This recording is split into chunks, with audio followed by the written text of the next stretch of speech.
मेरे कल वाले व्लॉग के नीचे मुझे एक कमेंट आया था कि मैं ऐसे हस्बैंड्स के बारे में ज़रूर बात करूं जो अपनी वाइफ्स के साथ चीट कर रहे हैं और ऐसी बीवियों को बताऊं कि ऐसे हस्बैंड को कैसे डील करना चाहिए। ऐसे हस्बैंड्स को डील करना बहुत मुश्किल काम है। कुछ टिप्स आप लोगों के साथ शेयर कर रही हूं ताकि मेरी वो बहनें जो इस प्रॉब्लम से सफ़र कर रही हैं शायद उनकी कुछ हेल्प हो सके।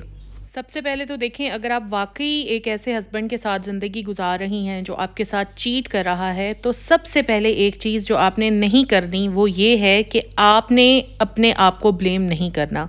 जैसे कुछ औरतें होती हैं ना जो सिर्फ अपने आप को इल्ज़ाम देना शुरू कर देती हैं कि हम शायद अच्छे से तैयार नहीं होती थी, हस्बैंड को टाइम नहीं देती थी, या अक्सर ये सोचती हैं कि मैं खूबसूरत नहीं हूँ इसीलिए हस्बैंड किसी और औरत की तरफ अट्रैक्ट हो गए हैं, या मुझ में कोई काबिलियत नहीं है, या मैं पढ़ी लिखी नहीं हूँ, या मेरा बैकग्राउंड रिच नहीं है। आपकी कोई भी बात, आपकी कोई भी चीज़, आपका कोई भी तरीका आपके हस्बैंड को आपके साथ चीट करने की इजाज़त नहीं देता।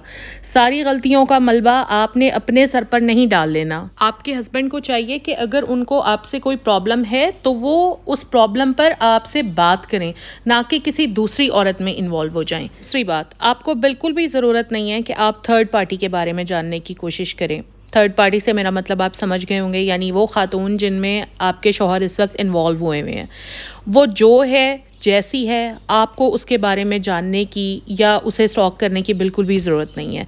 मुझे पता है कि आप जानना चाहती हैं, आप जानना चाहती हैं कि आखिर उसमें ऐसा क्या है जो मुझ में नहीं है। आपने उसके बारे में बिल्कुल भी कुछ भी जानने की कोशिश नहीं करनी। ना आपने उसकी फेसबुक प्रोफाइल तलाश करनी है, ना आपने उसका इंस्टाग्राम अकाउंट चेक करना है, वो कौन है, कैसी है, आपकी बला से। तीसरी बात, कभी भी अपने हस्बैंड की चीटिंग को जस्टिफाई करने के लिए अपने आप को आपने कोई एक्सप्लेनेशन नहीं देनी। जैसे कि आप ये सोचती रहें कि हस्बैंड की जॉब छूट गई थी और वो बड़े स्ट्रेस में थे, या वो बड़े डिप्रेस थे इसलिए दूसरी औरत की तरफ माइल हो गए, या मैं वो चीज़ें अपने हस्बैंड को नहीं दे सकी, या मैं वो कंफर्ट अपने हस्बैंड को नहीं दे सकी।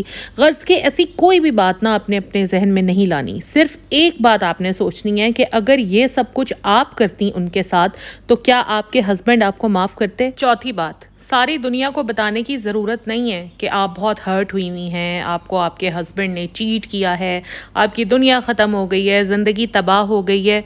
पूरी दुनिया को बताने की बजाय सिर्फ उन करीबी लोगों को बताएं जो आपके रिश्ते को बचाने में वाकई आपकी हेल्प कर सकते हैं। आप यकीनन अपने दिल को हल्का करने के लिए हर किसी को बताने की कोशिश करेंगी, मगर बाद में वही लोग आपकी इस हालत का तमाशा बनाएंगे।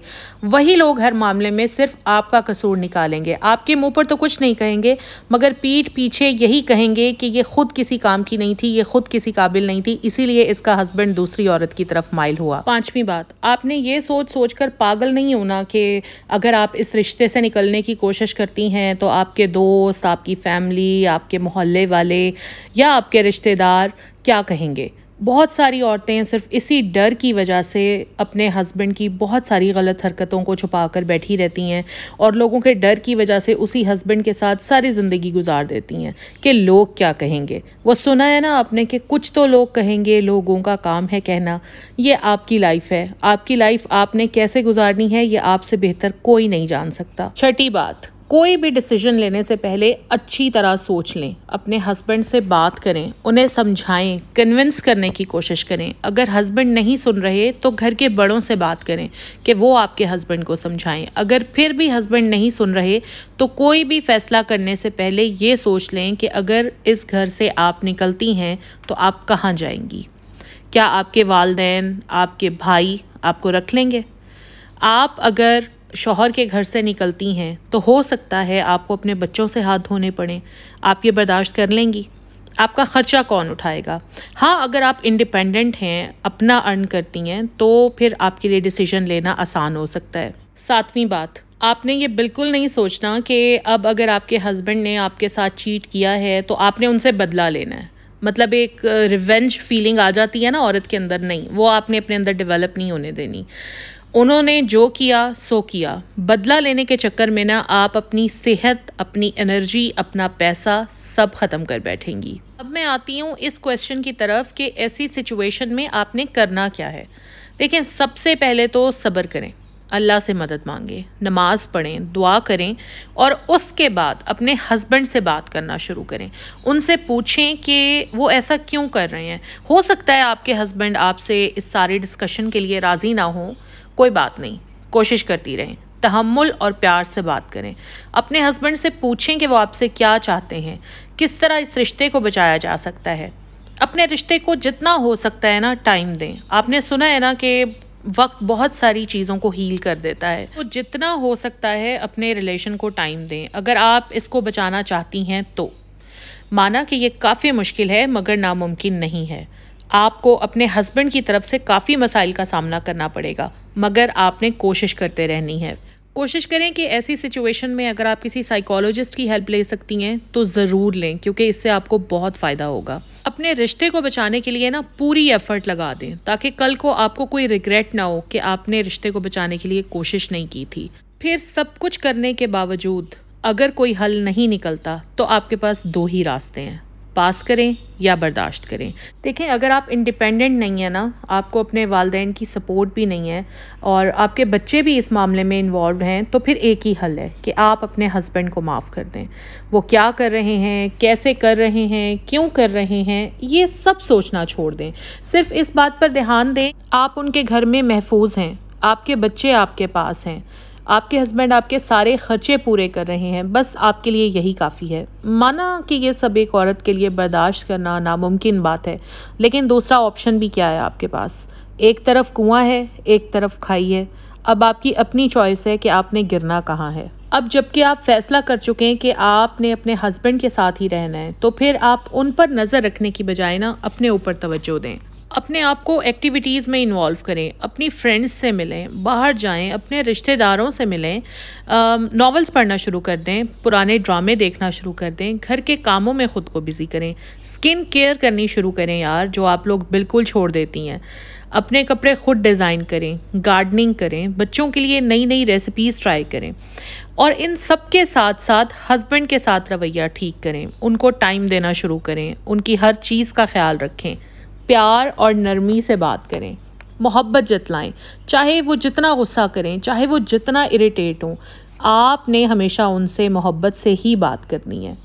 आपके हस्बैंड आपको जितना मर्जी बुरा भला कहें, आपने बिल्कुल भी गुस्सा नहीं करना। देखें, मोहब्बत में ना बड़ी ताकत होती है। मोहब्बत ही होती है जो सख्त से सख्त दिल इंसान को भी पिघला देती है। तो इसीलिए मैं आपको कह रही हूँ कि आपके हस्बैंड जितना गुस्सा करें, जितना आपको बुरा भला कहें, जितना आपको इग्नोर करें, आपने बदले में उनको मोहब्बत और सिर्फ मोहब्बत देनी है।